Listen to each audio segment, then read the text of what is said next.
السلام علیکم ورحمۃ اللہ وبرکاتہ۔ سب سے پہلے آپ یہ والی ویڈیو دیکھیے اور ویڈیو پسند آئے تو لائک کریے، شیئر کریے اور سبسکرائب کرنا نہ بھولیے۔ یہ ویڈیو دیکھیے۔ امتحان میں چیٹنگ کرنا اور کروانا، کیا امتحانات میں چیٹنگ کرنا حرام ہے یا گناہ ہے؟ اور اگر کسی کو نقل کروائی اور وہ پاس ہو جائے تو کیا یہ بھی گناہ ہے؟ ابن شاعر کراچی سے۔ بھائی آپ کیا سمجھ رہے ہیں کوئی ثواب کا کام ہے دھوکہ دینا؟ تو ظاہر ہے غلط بات ہے، اس کی حوصلہ شکنی کی جائے گی۔ نقل کرانا بھی غلط ہے اور نقل کرنا بھی غلط ہے۔ پرانے گناہوں کو یاد کرنا کیسا ہے؟ مجھے گناہوں سے متعلق اپنی پرانی باتیں یاد آتی ہیں، ایسی باتوں کو یاد کرنا کیسا ہے؟ اسامہ انڈیا سے۔ دیکھیں جب ایک دفعہ گناہ سے توبہ کر لی نا تو اس کو بھول جانا چاہیے، بار بار اس کو یاد کرنا یہ ٹھیک عمل نہیں ہے، اس سے انسان کی روحانی ترقی نہیں ہوتی، اللہ کا قرب میں وہ دور ہو جاتا ہے۔ اس لیے علماء کہتے ہیں کہ جب ایک دفعہ گناہ کر لیا، خدا نہ خواستہ اللہ نہ کرے کوئی گناہ کرے، اگر پھر بھی کر کے آپ نے توبہ کر لیا نا ایک دفعہ جب، تو توبہ کر کے اس پہ مٹی ڈالیں، بھول جائیں اس کو، پھر اس کو بار بار یاد کرنا کہ شاید اس کی وجہ سے مجھے سزا مل جائے، شاید مجھے مل جائے۔ اس سے پھر انسان کا اللہ کی طرف قرب میں کمی واقع ہوتی ہے اور وہ ترقی نہیں کرتا، مایوسی کی طرف جاتا ہے۔ تو یہ کوئی قابل تعریف کام نہیں ہے۔ تو ایک دفعہ اچھی طرح سے توبہ کر کے اس کو ہمیشہ کے لیے بھول جائیں۔ پھر بھی شیطان اگر وسوسہ ڈالے نا کہ پتہ نہیں معاف ہوا ہو کہ نہیں ہوا ہو، تو پھر شیطان کو بولا کریں کہ تو مجھے اللہ کی رحمت کے بارے میں نا امید کر رہا ہے، تو کیا میرا گناہ اللہ کی رحمت سے بھی بڑا تھا؟ کیا یہ ہو سکتا ہے کہ میں نے اتنا بڑا گناہ کیا ہو جو اللہ کی رحمت سے بھی زیادہ بڑھ جائے؟ تو ظاہر ہے اللہ کی رحمت سے کوئی بھی جرم بڑا نہیں ہو سکتا، تو اللہ کی رحمت میرے جرم سے بڑی ہے، یہ کیسے نہیں ہو سکتا کہ وہ معاف نہ، اس کی رحمت کی وجہ سے میری معافی نہ ہوئی ہے۔ کیا توبہ سے گناہ باقی نہیں رہتا؟ ساجد صاحب انڈیا سے پوچھتے ہیں اگر انسان کوئی گناہ کرتا ہے، گناہ کرتا نہیں ہے لیکن اس کے بارے میں سوچتا ہے، تو اس کا کیا سوچنا بھی گناہ ہے؟ نیز اگر کوئی گناہ کرنے کے بعد توبہ کر لی تو کیا اس کا گناہ باقی رہے گا؟ بھائی یہ مسئلہ تو حدیث میں رسول اللہ صلی اللہ علیہ وسلم نے بیان کیا ہے کہ جب کوئی انسان گناہ کا ارادہ کرتا ہے اور پھر وہ اس ارادے کو ترک کر دے، تو جب گناہ کا ارادہ کیا تھا تو اللہ گناہ لکھتے نہیں ہیں، لیکن اگر اس ارادے کو ختم کر دے تو الٹا نیکی لکھ لیتے ہیں۔ اور اگر کوئی نیکی کا ارادہ کرتا ہے تو نبی صلی اللہ علیہ وسلم نے فرمایا ارادہ کرنے سے ہی اللہ ایک نیکی لکھ لیتے ہیں، اور جب وہ نیکی کرے گا تو 10 نیکیاں لکھ لیں گے۔ تو گناہ کے بارے میں اللہ کا قانون یہ ہے کہ صرف ارادے سے نہیں لکھا جاتا، کرنے سے لکھا جاتا ہے، اور نیکی کے بارے میں کہ صرف ارادہ بھی ہوگا تو نیکی لکھ لی جاتی ہے۔ لیکن علماء کا اس پر اتفاق ہے قرآن و سنت ہی کی روشنی میں دوسرے دلائل سے کہ ایک ہوتا ہے ارادہ، ایک ہوتا ہے عزم۔ اگر گناہ کا ارادہ کیا ہے تو گناہ نہیں لکھا جائے گا، لیکن اگر عزم کر لیا، عزم کہتے ہیں ایسا مضبوط ارادہ کہ اگر رکاوٹ نہ ہوتی تو یہ شخص گناہ کر لیتا۔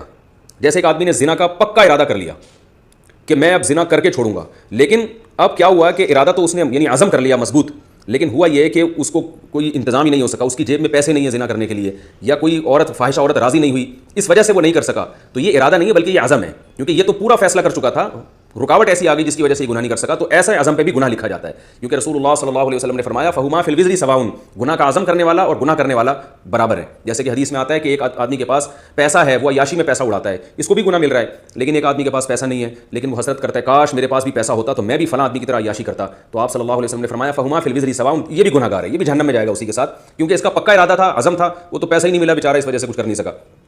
تو ارادے پہ گناہ نہیں ہے، عزم پہ گناہ ہے۔ ارادہ اور عزم میں کہ ارادہ ذرا ہلکا ہوتا ہے، عزم مضبوط اور پختہ ہوتا ہے۔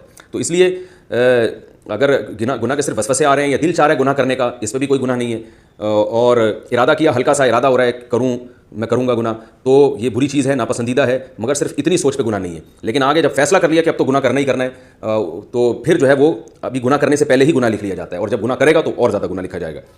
باقی یہ کہ اگر کوئی سچے دل سے توبہ کرے، توبہ کا مطلب اس کو معاف، یعنی پہلے جو ہو چکا گناہ اس پہ اس کو ندامت ہو، اس وقت گناہ کو چھوڑ دے اور آئندہ نہ کرنے کا پکا عزم اور ارادہ کرے، تو ایسی صورت میں اللہ تعالیٰ اس کے گناہ کو معاف کر دیتے ہیں۔ قرآن و سنت میں یہ بہت کثرت سے اللہ نے اس مضمون کو بیان کیا ہے کہ من تاب وآمن وعمل عملا صالحا فاولئک یبدل اللہ سیئاتہم حسنات، یہ اللہ ان کی گناہوں کو نیکیوں سے بدل دیتے ہیں۔ اس کی دو تفسیریں ہیں، ایک تو یہ کہ واقعی گناہ کے بدلے اللہ نیکیاں ڈال دیتے ہیں، اور ایک تفسیر اس کی یہ بھی ہے کہ وہ اتنا اچھا بن جاتا ہے کہ اس کی اللہ تعالیٰ تلافی کر دیتے ہیں، آئندہ اس کو نیکیوں کی توفیق مل جاتی ہے۔ اگر بچپن میں کبیرہ گناہ ہو گیا، اگر کسی نابالغ بچہ یا بچی سے کوئی کبیرہ گناہ ہو جائے تو اس کا کیا حکم ہے؟ وہی حکم ہے جو بڑے ہو کر ہو جائے، توبہ استغفار کرنا چاہیے اللہ تعالیٰ سے۔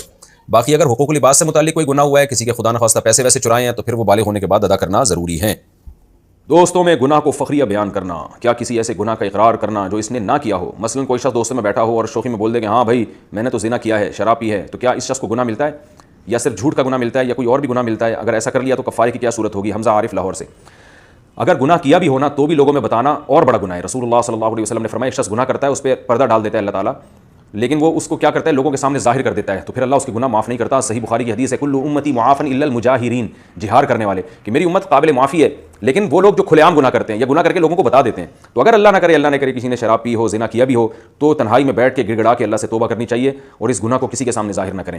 ہاں اور اگر کیا ہی نہیں ہے پھر لوگوں کے سامنے ظاہر کرنا یہ بہت بڑی جرت اور دلیری کی بات ہے کہ آپ اتنا بڑا جرم جس سے اللہ کو غضب آتا ہے آپ مذاق میں اس کو لوگوں کے سامنے بیان کر رہے ہو.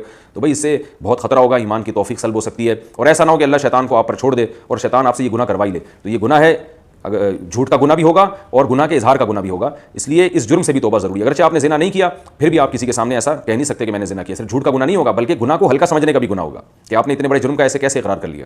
کیا تقدیر میں انسان کے گناہ بھی لکھے ہوئے ہوتے ہیں؟ ایک حدیث کا مفہوم ہے کہ اللہ تعالیٰ نے انسان کی تقدیر دنیا کے وجود میں آنے سے 50,000 سال پہلے لکھ دی تھی. تو کیا انسان جو کچھ کر رہا ہے وہ سب تقدیر میں لکھا ہوا ہے, اور جو انسان سے گناہ ہو جاتا ہے کیا وہ بھی تقدیر میں لکھا ہوا ہوتا ہے؟ شعیب انصاری انڈیا سے. ایک پتا بھی درخت کا ہلتا ہے تو وہ بھی پہلے سے تقدیر میں لکھا ہوا ہے. گناہ اور نیکی سب مقدر ہیں. ہاں یہ ایک سوال پیدا ہوتا ہے کہ جب مقدر میں پہلے سے لکھا ہے تو ہمیں گناہ پہ گناہ کیوں ملتا ہے؟ تو مقدر میں یہ لکھا ہوتا ہے, اللہ کو علم ہوتا ہے نا ایک بات کا کہ میں اس کو نیکی کا راستہ بھی دکھاؤں گا, برائی کا راستہ بھی. اللہ کو پہلے سے علم ہے کہ یہ آدمی اپنے اختیار سے برائی کا راستہ اختیار کرے گا, تو یہ بات پہلے سے لکھی ہوتی ہے, مجبور نہیں ہوتا اس میں انسان.